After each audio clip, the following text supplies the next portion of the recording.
বিসমিল্লাহির রহমানির রহিম। আসসালামু আলাইকুম, welcome back to my channel. আশা করছি আল্লাহর রহমতে আপনারা সবাই ভালো আছেন। আজকে তৈরি করে দেখাবো বাংলাদেশি স্টাইলে মোগলাই পরোটা রেসিপি। তো চলুন দেখে নেওয়া যাক এর পুরো প্রস্তুত প্রণালী। প্রথমে একটি বোলে আমি নিয়ে নিচ্ছি 2 কাপ পরিমাণ ময়দা। এখানে আমি ময়দা ইউজ করছি, আপনারা চাইলে ময়দার পরিবর্তে আটা ব্যবহার করতে পারেন। দিয়ে দিচ্ছি পরিমাণ মতো লবণ আর অ্যাড করে দিচ্ছি 4 টেবিল চামচ তেল। এখন সমস্ত উপকরণগুলোকে হাতের সাহায্যে খুব ভালোভাবে মেখে নিব, যাতে লবণ আর তেলটা ময়দার সঙ্গে খুব ভালোভাবে মিশে যায়।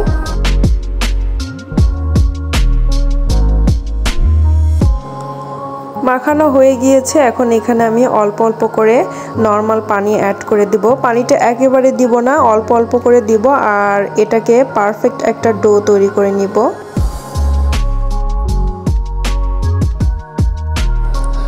দেখতে পাচ্ছেন ডোটা আমার তৈরি হয়ে গিয়েছে। এখন আমি 4-5 মিনিট ডোটাকে ভালোভাবে মথে নিব, যাতে ডোটা অনেক বেশি সফট হয়ে যায়। এই পর্যায়ে মাখানো হয়ে গিয়েছে। এখন উপর দিয়ে সামান্য একটু তেল দিয়ে দিব। তো এরপর আমি ডোটাকে 10 মিনিটের জন্য রেস্টে রেখে দিব। এখন ভেতরে পুরটাকে তৈরি করে নিব। এর জন্য একটা বাটিতে আমি 1 কাপ পরিমাণ পেঁয়াজ কুচি করে নিয়েছি। দিয়ে দিচ্ছি 1 টেবিল চামচ কাঁচা মরিচ কুচি। লবণ দিয়ে দিচ্ছি স্বাদ মতো বা পরিমাণ মতো। চাট মশলা দিয়ে দিচ্ছি 2 চা চামচ। সমস্ত উপকরণগুলোকে হাতের সাহায্যে আমি খুব ভালোভাবে মেখে নিব, যাতে করে পেঁয়াজটা অনেক বেশি সফট হয়ে যায়। এখন ডিম অ্যাড করে দিচ্ছি। এখানে আমি 3টা ডিম ইউজ করব। আপনারা চাইলে 2টা দিয়েও কিন্তু তৈরি করতে পারেন। ডিমটাকে চামচের সাহায্যে ভালোভাবে আমি ফেটিয়ে নিব, যাতে পেঁয়াজের সঙ্গে ডিমটা ভালোভাবে মিশে যায়। সব শেষে এখানে আমি ধনিয়া পাতাটা অ্যাড করে দিব। 10 মিনিট ডোটাকে রেস্টে রেখে দিয়েছিলাম। তো এখন আমি ডোটাকে বোল থেকে বের করে নিব। তো সামান্য একটু মথে নিয়ে এটাকে আমি লেচি কেটে নিব। এখান থেকে একটা ডো নিয়ে নিয়েছি, সামান্য পরিমাণ ময়দা ছিটিয়ে দিয়ে এটাকে রুটির মতো করে বেলে নিব।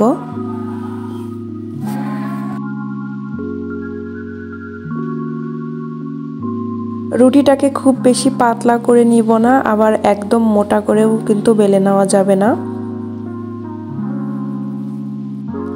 আপনারা দেখতে পাচ্ছেন খুব বেশি মোটাও না, আবার অনেক বেশি পাতলাও করিনি আমি।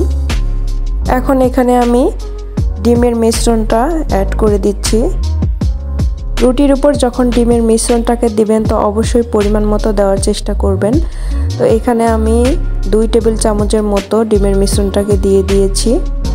এখন একটা সাইড দিয়ে আমি ভাঁজ দিয়ে দিচ্ছি আর এই সাইড দিয়ে আমি ডিমের মিশ্রণটাকে দিয়ে দিচ্ছি, যাতে সিল করতে সুবিধা হয়। তো মোগলাইয়ের যে শেপ, সেই শেপটাকে কিন্তু আমি দিয়ে দিচ্ছি, আপনারা নিশ্চয়ই দেখতে পাচ্ছেন। চুলায় ফ্রাই প্যানে আমি তেল দিয়ে দিয়েছি পর্যাপ্ত পরিমাণে। তেলটাকে একটু গরম করে নিয়ে এখন মোগলাইটাকে আমি দিয়ে দিচ্ছি। চুলার আঁচটা থাকতে মিডিয়াম টু লো এর মাঝামাঝি।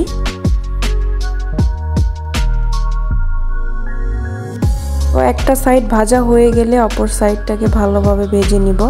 তো একটা সাইডটাকে ভালোভাবে সময় নিয়ে কিন্তু ভেজে নিতে হবে, তা না হলে কিন্তু ভিতরে কিন্তু কাঁচা থেকে যাবে।